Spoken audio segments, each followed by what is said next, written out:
جی ایک بندے نے سوال کیا ہے کہ جو عید کے دنوں میں تو نئے نوٹ جو ہوتے ہیں بینک والے جب وہ دیتے تو وہ 1000 کے اوپر 100 روپے کاٹتے یا 10,000 جب آپ نئے نوٹ نکالتے ہو مختلف قسم کے تو اس میں یہ لوگ آپ سے 500 روپے کاٹتے.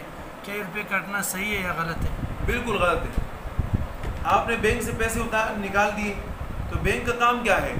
اسٹیٹ بینک کا کام ہی ہوتا ہے کہ وہ جیسے نوٹوں کی کمی آتی یا پرانے نوٹ ختم ہونے کے ہوتے قریب پھر اس کے بعد وہ نئے نوٹ چھاپتے ہیں.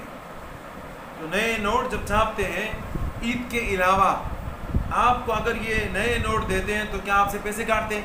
نہیں کاٹتے. تو پھر عید میں آپ سے پیسے کیوں کاٹتے؟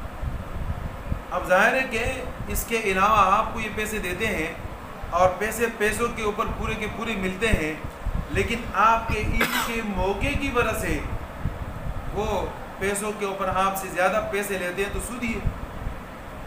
اس کو سود کہتے ہیں. اس لیے کہ جناب آپ 500 روپے زیادہ کیوں لے رہے یا 500 روپے کم کیوں دے رہے؟ کوئی وجہ تو نہیں ہے نا.